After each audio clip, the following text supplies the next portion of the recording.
Hi everybody, welcome back here. This is our second stop on our trip up here to Kentucky. We're in Horse Cave, Kentucky. It's a little small town, very quaint, very cool. Pretty cool little town. All right, come back this way, please. All right, and so anyway, why we're here in Horse Cave? Because even though we're downtown, there's a really cool cave here, and it features, let's go check this out here. There's a sign for it. Right here, this, if you can see it, the world's largest, or longest rather, the world's longest underground suspended bridge. So we're gonna go check this out. It's a nice little cave here. We're gonna see what it's all about.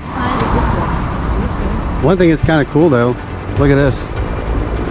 We're right in the middle of an old town, downtown area.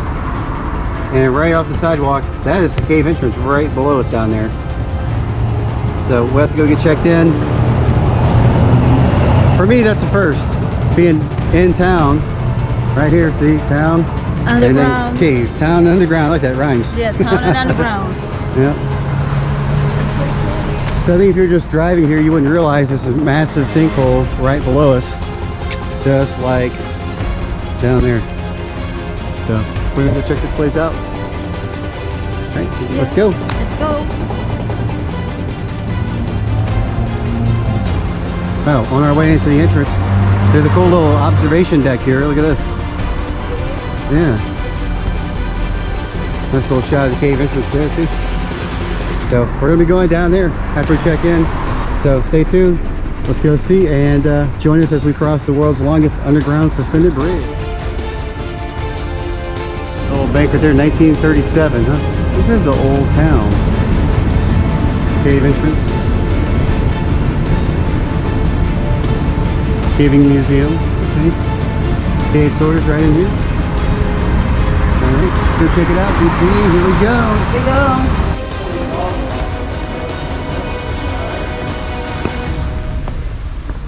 Hidden River Cave in Kentucky.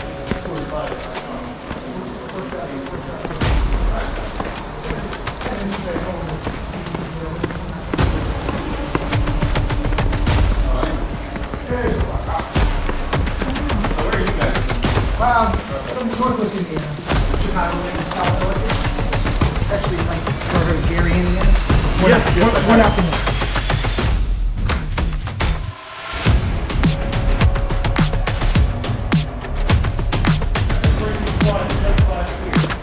Oh wow. That sounds encouraging.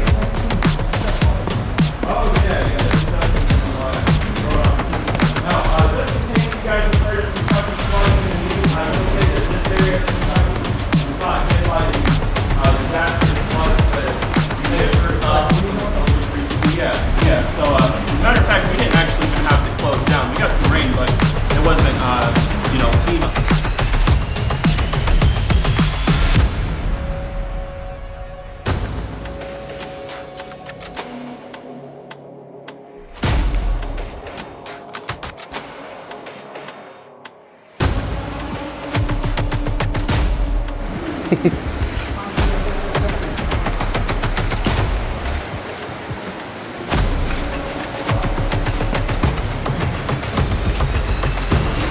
Guys, everyone's still safe after making it off that slippery ramp.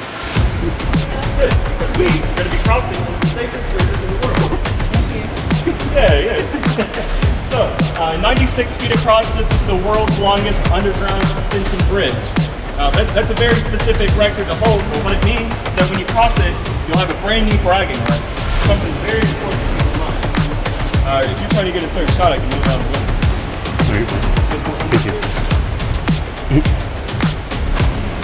Yeah, you guys want it too. Feel free. It's a really cool shot. But so if you look right up there, we have a 700-pound suspension girder made out of pure steel. You can't get a really good view of that one. We got one up here.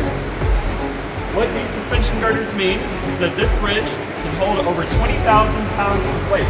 So you guys may not know this, but we are an animal-friendly tour. If any of you guys have therapy elements at home, you know, when you come to the cave, bring them on in. They'll be able to cross this fine.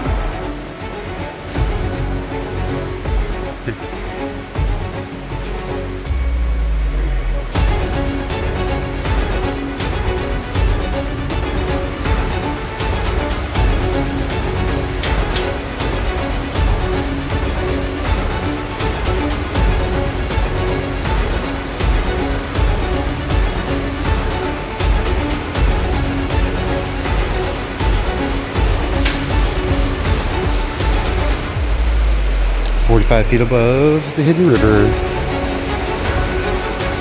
Alright, baby.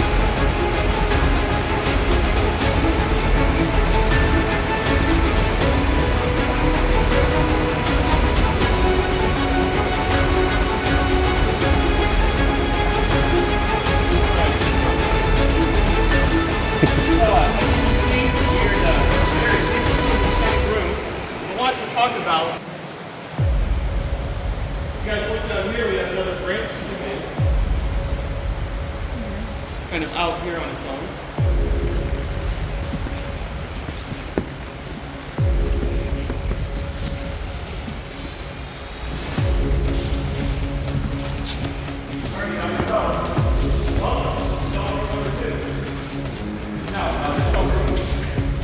Like I said, the deepest, the smallest, also the number that has the least to talk about. So, unfortunately, papers here made it the lane though. But I'm going to try to convince you guys to come to the lane. So, if you look up here, we have a water.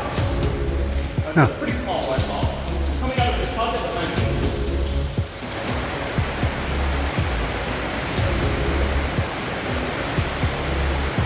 A little along the side as we're walking, we have these little tunnels. Longer ditch around here. Now these are where the crayfish go in to sleep after a long day, making their way to the river and sucking up whatever protein and energy that they can. That's on these tunnels are going to lead into little crayfish-made tunnels. They're going to be absolutely packed. Matter of fact, our crayfish population is so dense here. They're right over here. We have a little depression where the ground collapsed over a tunnel because so many of them were standing in that spot. This was a few years ago, and according to researchers who checked it out, it's one of the only times that type of event has ever been recorded in the history of that type of event being recorded. Now, as you guys can see, like I said earlier, this room is shaped very peculiarly. The ceiling, very flat looking. There's a few ridges and whatnot. But overall, it is relatively flat compared to what we've seen so far. Now this is the cave's flood zone, one of them at least, but they're called cave kisses. And there's a bunch at the surface, but in dome rooms they are particularly dense as well. So they only fall about every hour or so in each spot. Above these cave kisses, there's these things called horizontal shafts. They get filled up with water from the surface, and when enough buildup happens, they're going to turn into little streams instead. Instead of being little drifts, they'll each turn into streams. The water comes flooding out of that dome room, and it clashes here, which causes this peculiar shape. So, both the 2018 and 2021 floods, the water did hit the top of this roof. Matter of fact, in the 2021 flood, the bridge was completely submerged. So, this room gets filled up with water very often. So like that, just like the water drains, have geologists come in and they determine where the water rose to. Put a little flag in the spot for us. Now, so far, Main Street overhead. Mostly limestone and sandstone. Or is there a question? No, sorry. Okay. So you see mostly limestone and sandstone so far, but we have a new mineral in this room. Right over here. Little black rock. So, this one's called bedrock, right? That's what it looks like. Bedrock in real life, right over here. One more cool thing about the first dome room. Right here, we have a branch in the cave. Oh.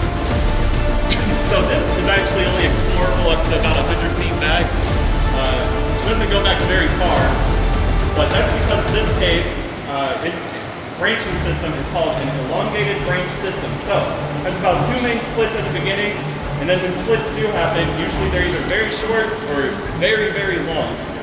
And this is one of the very short ones. Different caves will have different types of angles.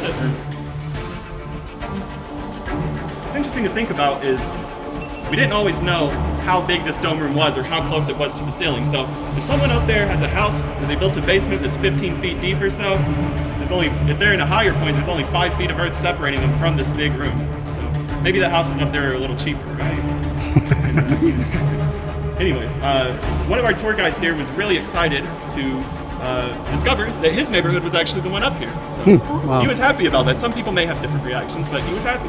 So what he does is he marks out the coordinates of his land. brings down a device that keeps up with your coordinates underground and jumps over the rails to look for a spot where you can point out his house if he can. And you came to the conclusion, it's right up here. One of the and, it didn't deter him or anything. He was even more excited. He was very, very happy about that. Now, I still have yet to ask him if he has a basement. I ought to. Right. But Or a pool. yeah, it's weird stuff, isn't it? Another weird thing about this room is the tricks it plays on your eyes. So, this room is actually wider than it is taller. It said it was about 120 feet from the ground to the ceiling.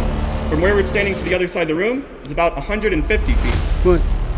It's very hard to tell for us though because of how thick the air is. Now, if you look at my beam of light, like directly in front of where my light's coming out of, you can actually see the particles in the air here. By blowing it, it's like a Disney effect or something. But yeah, it's totally cool. And so it's hard for us to tell the other side of the room is that far away.